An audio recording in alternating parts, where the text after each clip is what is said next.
আসসালামু আলাইকুম। আজকে চলে আসলাম আমার শাশুড়ির মার মতন একটা রেসিপি নিয়ে। আমি যদিও সাধারণভাবে তরকারিটা তৈরি করি, তবুও খেতে অনেক সুস্বাদু হয় এই খাবারটা। এই খাবারটা হচ্ছে আমার শাশুড়ি আগে রান্না করতো, খুব মজা করে খেতাম। এখন আমি একটা পাত্রে পানি দিয়ে দিলাম। পানিতে সব কিছু তো তেল দিয়ে রান্না করে না, তেল তো মানুষের অনেক ক্ষতি হয় তেল খেলে, আর সব কিছুতে তেল ব্যবহার করা যায় না। আমি দিয়ে দিলাম রসুন বাটা, পেঁয়াজ বাটা এই পানির মধ্যে। এই পানিটা দিয়ে হচ্ছে আমার এই তরকারিটা রান্না হবে। তো এখন দিয়ে দিচ্ছি হচ্ছে লবণ দিয়ে দিলাম। আর এই খাবারটা তেল ছাড়া, সব কিছুতে তেল ব্যবহার করা যায় না, কিছু কিছু খাবার আছে তেল ছাড়া অনেক সুস্বাদু হয়। দিয়ে দিচ্ছি মরিচের গুঁড়া। এখন দিয়ে দিচ্ছি হলুদের গুঁড়া, আর 1 চামচ বাড়িয়ে দিচ্ছি।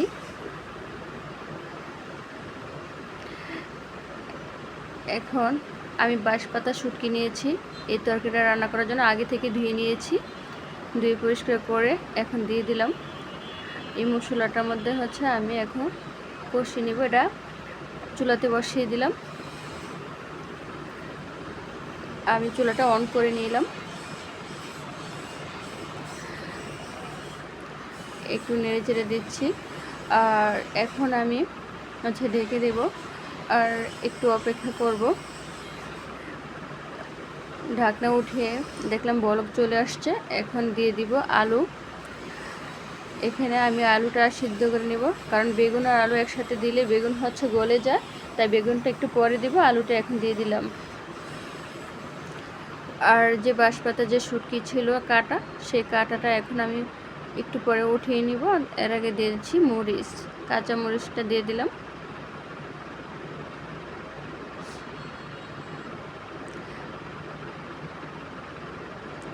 কিছুক্ষণ অপেক্ষা করব বলক আসা পর্যন্ত। বাইরের দৃশ্যটা দেখেন আমার, এই যে বাইরের দৃশ্যটা কত সুন্দর। আর এখানে আমি রান্না করতেছি, দেখতে পাচ্ছেন।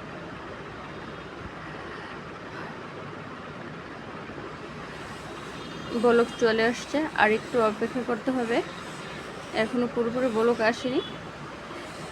তো এখন আমি ঢাকনাটা উঠিয়ে তারপর হচ্ছে কাঁটাটা উঠিয়ে নিব, কারণ কাঁটা গলাতে আটকাতে পারে, তাই কাঁটাটা আমি উঠিয়ে ফেললাম। আর এত সুন্দর একটা ঘ্রাণ আসতেছে যে আমার শাশুড়ি যখন এই রান্নাটা করতো খুব মজা করে খাবার খেতাম। গোস মাছ তো সবসময় আমরা খেয়ে থাকি, কিন্তু মাঝে মাঝে এরকম শুটকি হলে খুবই মজা হয়। দিয়ে দিলাম বেগুনগুলা দিয়ে দিয়েছি আলুর সাথে। অনেক সুন্দর একটা ফ্লেভার আসছে, বলে বোঝাতে পারবো না। এভাবে একবার আপনারা ট্রাই করে বাসায় দেখেন, খেতে খুব ভালো লাগবে।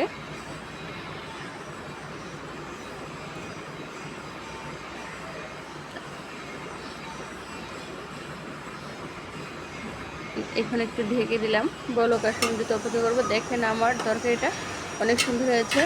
সামান্য একটু আলুটা সিদ্ধ, একটু সিদ্ধ অলরেডি সব হয়ে গেছে, বাস একটু বাকি আছে। এখন চুলাটা আমি কমিয়ে দিলে আমার তরকারিটা হয়ে যাবে। এখন আমি দিয়ে দিচ্ছি ধনিয়া কুচিটা দেওয়ার পরে আমি একটু নেড়ে চেড়ে এই তরকারিটা, তারপর হচ্ছে আমি চুলাটা ডিম করে দেবো, একটু কমিয়ে দেব। এতে আমার এই ঝোলের মধ্যে তরকারিটা হয়ে যাবে, আমার আর এক্সট্রা কোনো পানি লাগবে না, এক্সট্রা কোনো আমার আর ঝোল দিতে হবে না। তো এই দেখতে পাচ্ছেন কালারটা কত সুন্দর হয়েছে, আর শুটকিটা দেখতে অনেক সুন্দর, আর একটা এত সুন্দর একটা ঘ্রাণ আসছে। সবাই ট্রাই করুন, ভালো থাকবে।